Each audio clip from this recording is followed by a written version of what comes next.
Okay, here are my thoughts on my Wildkat.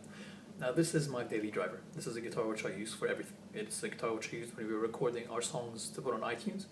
It was the guitar used in many of my concerts, and it's a guitar which I used to record some covers. Because, let me put it simply, this is the cheapest guitar which I own. I've got the Gibson Les Paul, I've got an Epi S335, I've even got a Taylor acoustic, and I've even got a Yamaha starter guitar, the Pacificas, that are more expensive than this. But yet this guitar just absolutely destroys them all. And let me tell you, let's just run down the specs. We've got a Bixby B70. That's not the American one, the B70 is the one that's made overseas. It still has the same quality as the B7, just, it's cheaper. You've got two P90s. These aren't Gibson P90s, they're dog-eared Epiphone P90s. They sound fantastic. I mean, they're not great. They're not better than, say, a good pair of Wolftone modded P90s. I mean, they are Alnicos, full Alnicos. They sound sometimes a bit muffled if you're really turning down the bass, but it can be fixed. What I can say is that on stock it sounds muffled. Mess with the EQ a bit, give it a few effects, it can sound absolutely brilliant.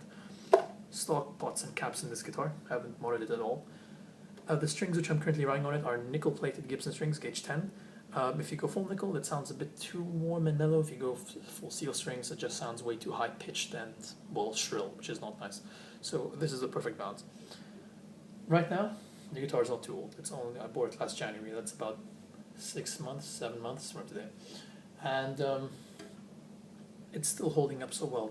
It's not nitro, it's a laminate, the body, and I mean, I don't know what they do, but it's so thick that even if you smack it hard against anything, it just doesn't go away. I mean, I've hit this against a few things and you can't see it on camera, but I can tell you the finish is still absolutely gorgeous.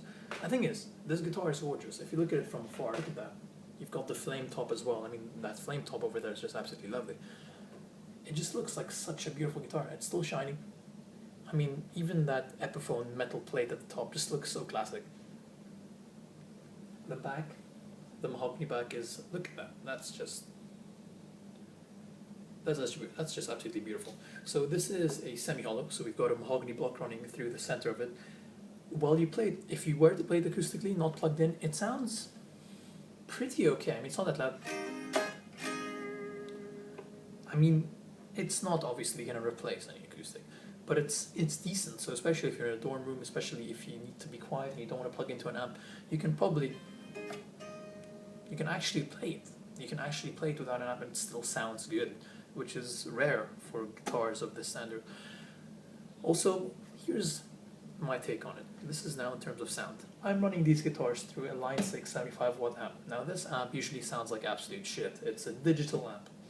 It's not tube, and Line 6 always likes to overdo their effects. I always like to add, I don't know, more sustain or more wah to their effects, and it just ruins the sound. This sounds good through it, even without the effects. If you were to go absolutely plain standard, it just sounds absolutely brilliant. Let me see if I can plug this in for you. But I mean, the guitar just sounds lovely through it. Here. Also, one more thing I'd like to point out. This is one of the most solid plug jacks I've ever seen. I've yanked it through, I've pulled, I've broken, and it hasn't gotten loose. Not once have I had to tighten it. So even now, I know you won't get the full sound because I'm not going through a computer or anything. You're just gonna have to hear it through the mic. But I mean, this is with all the settings put to stock. This is the cleanest sound I can get through it. Turn the master volume up.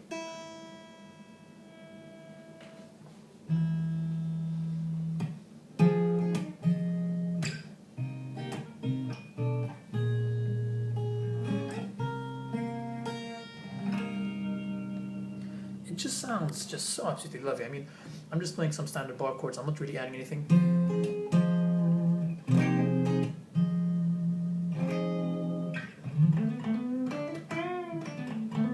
I'm playing with my fingernail, so I mean, obviously it's not going to sound as great as it could. But I mean, just from that, stock settings, I know it's through a mic and everything, it just sounds so clean. Now, there's only one issue with this guitar, one glaring issue. It's that obviously when you've got P90s, they're not like humbuckers, they're not shielded. So if you get too near the amp, can you hear that? That's unfortunately, it feedbacks like nothing else. So if I were to give it some distortion, so this is not too strong because it still sounds good with distortion, but if you bring it too close or if you're just You have to face the amp in a specific way when you've got P90s. That's the only drawback, but they sound so full. So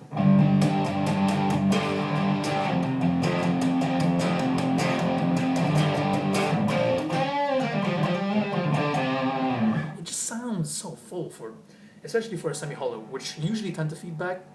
I mean, I can't really blame it for that, but there you go.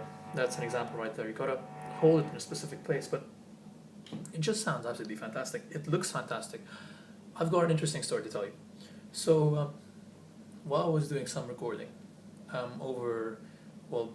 in the day, this was about back in January, back when I was in school, we'd go to this, there was a studio there, so we'd use their studio to record, and the guy looked at the guitar, and he had no idea it was an Epiphone, because, well, I was holding it like this, but still in the case, it didn't show. So he was just looking at it from here. And I asked him to guess the price of this guitar. And, well, initially he looked at me, and he told me 10,000 dirhams, that's about $2,500. And at that moment I was like, listen, if you really think it's $2,500, just take it from me now. You can buy it for that price.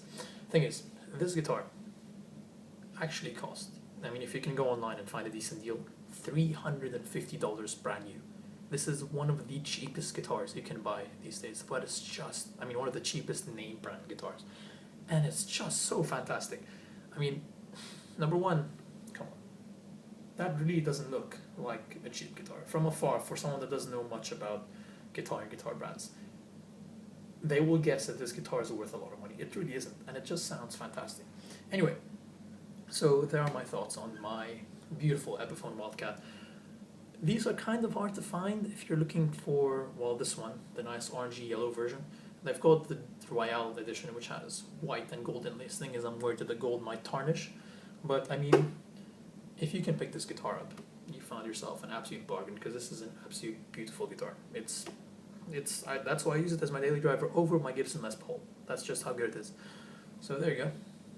That's my opinion on this guitar, and thank you, and please subscribe.